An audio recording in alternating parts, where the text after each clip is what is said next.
കേരളത്തിലെ പ്രസ് അഥവാ പത്രങ്ങൾ കേരളത്തെ ആധുനികവൽക്കരിക്കുന്നതിൽ ഒരു പ്രധാന പങ്ക് വഹിച്ചു. അറിവിൻ്റെ ഒരു പ്രധാനപ്പെട്ട മീഡിയം എന്ന നിലയിൽ പത്രങ്ങൾ പൊതുജനാഭിപ്രായവും അതുപോലെ പല പ്രശ്നങ്ങളെ സംബന്ധിച്ച കാര്യങ്ങളുടെയും ഒരു പ്രതികരണ മുഖമായി മാറി. പോർച്ചുഗീസുകാരായിരുന്നു കേരളത്തിൽ ആദ്യമായി നമ്മുടെ നാട്ടുഭാഷയിൽ ഒരു പ്രിന്റിംഗ് പ്രസ് തുടങ്ങിയത്. കേരളത്തിലെ ആദ്യത്തെ പത്രമായ രാജ്യസമാചാരം 1847 തലശ്ശേരിയിൽ നിന്ന് ഹെർമൻ ഗുണ്ടർട്ട് ആരംഭിച്ചു. പശ്ചിമോദയം എന്നൊരു മറ്റൊരു പത്രവും ഇതേ വർഷം പ്രസിദ്ധീകരിച്ചിരുന്നു. ഫാദർ മുള്ളറായിരുന്നു ഇതിൻ്റെ എഡിറ്റർ.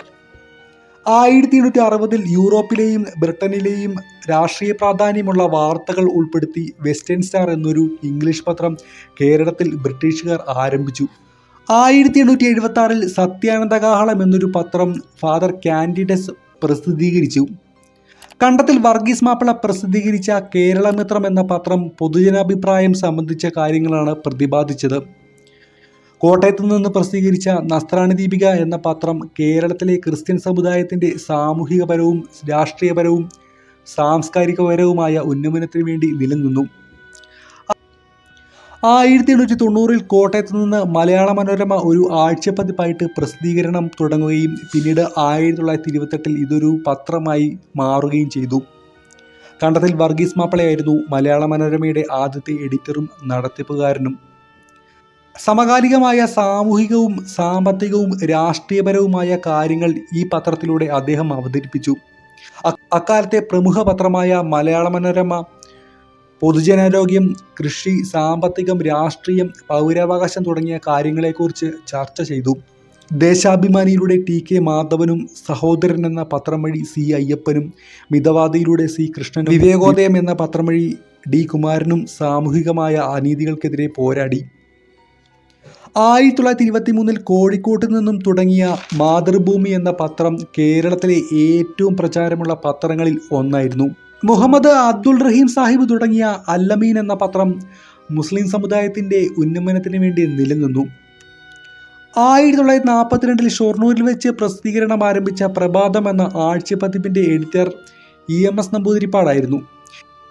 പിന്നീട് 4 വർഷങ്ങൾക്ക് ശേഷം, അതായത് 1946 ഇത് ദേശാഭിമാനി എന്ന പത്രമായി പ്രസിദ്ധീകരിക്കാൻ തുടങ്ങി. ഈ പത്രം പുതിയതായി രൂപീകരിച്ച കോൺഗ്രസ് സോഷ്യലിസ്റ്റ് പാർട്ടിയുടെ ഒരു ഭാഗമായിരുന്നു. CV കുഞ്ഞിരാമൻ 1911 തിരുവനന്തപുരത്ത് നിന്ന് പ്രസിദ്ധീകരിച്ച കേരള കൗമുദി എന്ന പത്രം പിന്നോക്ക സമുദായത്തിൻ്റെ പ്രശ്നങ്ങൾ കൈകാര്യം ചെയ്തു. ഇക്കാലഘട്ടത്തിൽ ഗവൺമെൻറ്റിൻ്റെ നയങ്ങളെ ചോദ്യം ചെയ്ത പത്രങ്ങളുടെ എഡിറ്റേഴ്സിനെതിരെ ഗവൺമെൻറ് കർശന നടപടികൾ സ്വീകരിച്ചിരുന്നു. സ്വാതന്ത്ര്യ സമര സമയത്ത് കേരളത്തിലെ പത്രങ്ങൾ തമ്മിൽ കടുത്ത മത്സരങ്ങൾ ചൂടുപിടിച്ചിരുന്നു. 1939 കോഴിക്കോട്ട് നിന്നും മുസ്ലിം ലീഗ് പ്രസിദ്ധീകരിച്ച Chandrika, communist party of India പ്രസിദ്ധീകരിച്ച ദേശാഭിമാനിയും ജനയുഗവും ആയിരുന്നു അക്കാലത്തെ മറ്റു പത്രങ്ങൾ. കേരളത്തിലെ പത്രങ്ങൾ പൊതുജനങ്ങൾക്കിടയിൽ സ്വാതന്ത്ര്യം, തുല്യത, സാമ്പത്തികം, രാഷ്ട്രീയം തുടങ്ങിയ ആശയങ്ങൾ പ്രചരിപ്പിച്ചു. മലയാള മനോരമ, മാതൃഭൂമി, ദേശാഭിമാനി, കേരള കൗമുദി, മംഗളം, മാധ്യമം, ചന്ദ്രിക, വീക്ഷണം, the Hindu, the Indian express തുടങ്ങിയവയാണ് ഇന്ന് കേരളത്തിലെ ലീഡിംഗ് പത്രങ്ങൾ. എന്താണ് ഈ വിഷയത്തെക്കുറിച്ചുള്ള നിങ്ങളുടെ അഭിപ്രായം? ഒരു കമൻറ്റായി രേഖപ്പെടുത്തുമല്ലോ. ഈ വീഡിയോ ഇഷ്ടമായെങ്കിൽ തീർച്ചയായും ലൈക്ക് ചെയ്യുമല്ലോ. ഇത്തരം വീഡിയോസ് നിങ്ങളുടെ മൊബൈലിൽ നോട്ടിഫിക്കേഷൻ ലഭിക്കുവാൻ ഈ ചാനൽ സബ്സ്ക്രൈബ് ചെയ്യുമല്ലോ. ഈ വീഡിയോയിലെ അറിവ് നിങ്ങളുടെ കൂട്ടുകാരിലേക്ക് ഷെയർ ചെയ്യുമല്ലോ. അടുത്ത തവണ മറ്റൊരു കണ്ടന്റുമായി അടുത്ത വീഡിയോയിൽ കാണുന്നവരെ ഗുഡ് ബൈ.